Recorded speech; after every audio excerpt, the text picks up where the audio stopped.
Hello बच्चों, आज का हमारा प्रश्न है Na2CO3 यानी कि सोडियम कार्बोनेट का अणुभार व तुल्यांकीय भार ज्ञात करो। ठीक है, तो हम लोग सबसे पहले निकालेंगे अणुभार।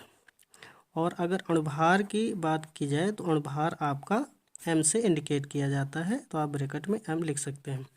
अब देखो, सोडियम कार्बोनेट का अगर आपको अणुभार निकालना है तो जो भी यहाँ पर परमाणु दिख रहे हैं इनका सबका आपका जो भी परमाणु द्रव्यमान होता है उसका योग कर देना है। ठीक है, देखो सोडियम, कार्बन और ऑक्सीजन 3 परमाणु दिख रहे हैं, इनके परमाणु द्रव्यमान आपको केवल जोड़ देने हैं। खाली ध्यान इतना रखना है कि किसके कितने परमाणु हैं। जैसे सोडियम के 2 परमाणु हैं तो 2 का आप क्या करेंगे, 23 से गुणा करेंगे, क्योंकि सोडियम का परमाणु द्रव्यमान 23 होता है, तो 2 परमाणु 2 से गुणा हो गया। अब कार्बन का 1 परमाणु है, लेकिन कार्बन का परमाणु द्रव्यमान होता है 12, इसलिए 1 का गुणा किया जाएगा 12 से। ऑक्सीजन के 3 परमाणु हैं, तो हम लोग 3 का गुणा करेंगे 16 से, क्योंकि एक ऑक्सीजन का परमाणु द्रव्यमान होता है 16। अब इसके बाद में गुणा करेंगे तो 23 दूना 46 प्लस 12 प्लस 16 3 48।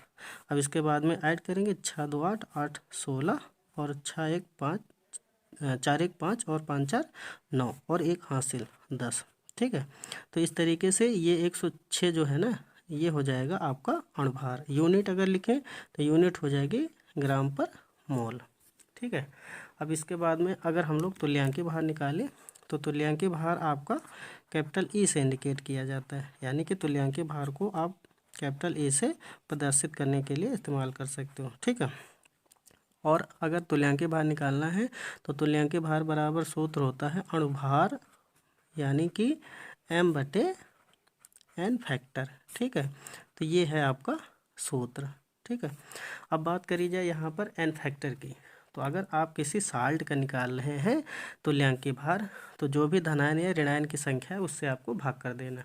देखो, अगर हम सोडियम कार्बोनेट को डिसोसिएट करें तो ये डिसोसिएट होके 2Na प्लस में और CO3 माइनस में अलग हो जाएगा। ठीक है, तो यहाँ पर ये धनायन की संख्या है, ये ऋणायन की संख्या है, तो चाहे आप धनायन की संख्या से भाग कर दो चाहे ऋणायन की संख्या से भाग कर दो, आपका तुल्यांकीय भार आ जाएगा। तो अणुभार आपका कितना आया था 106, तो 106 को भाग कर देना है। धनायन की संख्या 2 है और ऋणायन की संख्या भी 2 है, यानी कि आपको 2 से भाग कर देना है। तो आप भाग करेंगे तो 2 1 के 2, 2 पंचे 10, 2 3 6। तो इस तरीके से यहाँ पर वैल्यू आ जाएगी आपकी 53।